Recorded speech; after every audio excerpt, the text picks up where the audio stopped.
Hello, my dear ones.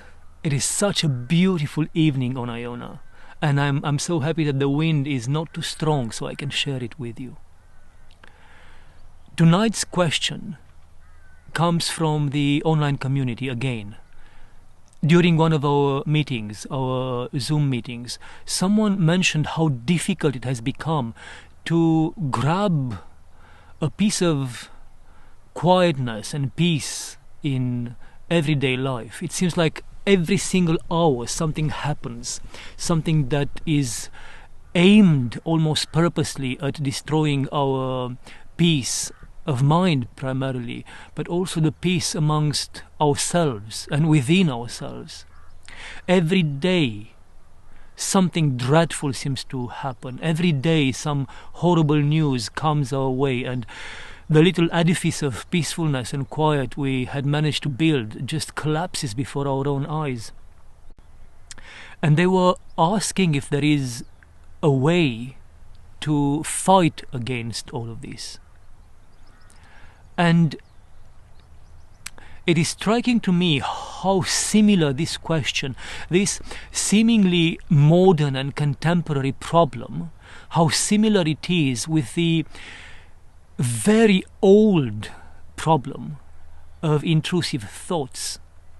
Because there is no difference really between us struggling with a constant avalanche of news and of horrible things happening around us, and what the fathers are describing in terms of an avalanche, an attack, a battle against our mind, with bad thoughts coming our way. And the fathers have in one voice taught us that the way to defeat these intrusive thoughts and to safeguard our peacefulness and the quiet of our minds and of our hearts is to completely dismiss these thoughts, to simply not engage with them, to simply not take the bait, so to say.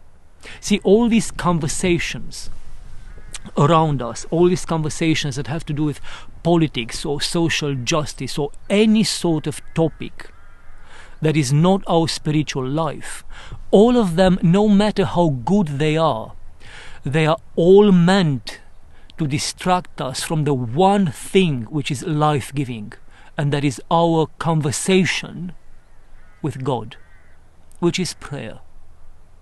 Everything that happens around us, the bad things, but the good things as well, if we engage with them, then we can no longer be engaged with God. So whether we know it or not, we've engaged with something that distracts us from being engaged in that one single conversation that is life-giving. Our conversation, our relationship, our prayer before God. And this thing applies to actual facts, things that happen in our lives, as well as to our thoughts. Simply do not take the bait. Do not engage in anything, good or bad. And that is valid not only at our micro level, just us, my life, my story, but it's also true at a much larger macro level. Think what is happening with so many so-called Christian churches. Think how they get trapped into fighting on behalf of certain social ideals or political ideals. And some of these ideals are not bad at all. Some of them are very good things that, we all upkeep and we all respect and we all would like to protect. But as good as they may be, they can only be secondary to our faith.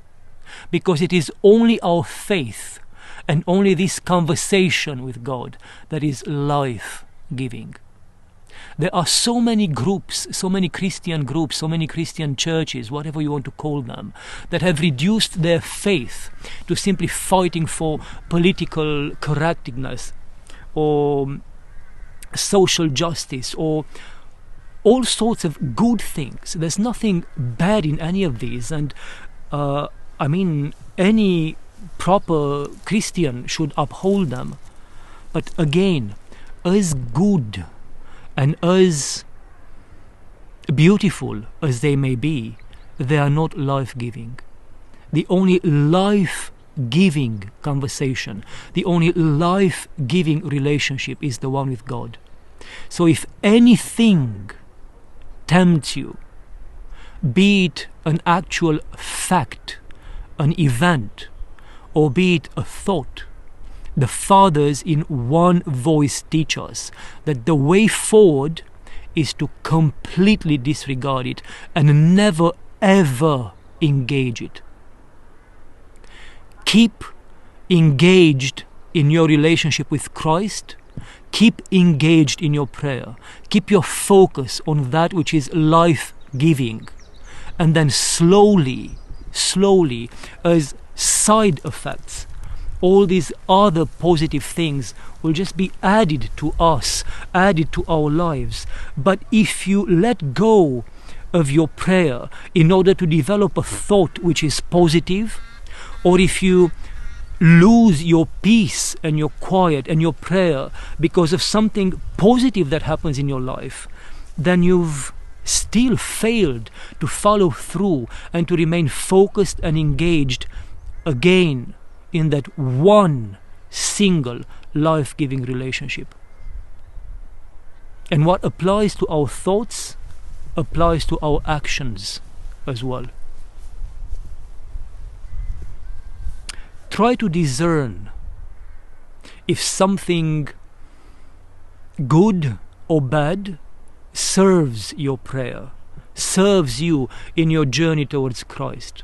If it nourishes prayer in you, if it nourishes love, and if it nourishes a non-judgmental and forgiving and penitential, repentant heart in you, then that thing is from God. That thought is from God. As long as it nourishes that life-giving relationship, keep it. But the moment it tends to replace it, just do not take the bait. And let them come and let them go. Because everything in this world will come and will go. Everything in this world will be gone like we shall be gone. The only difference is that all these events, all these thoughts, they're all made of nothingness and they return into nothingness, whereas we have the potential to be eternal. My love in God to all of you. Amen, amen, amen.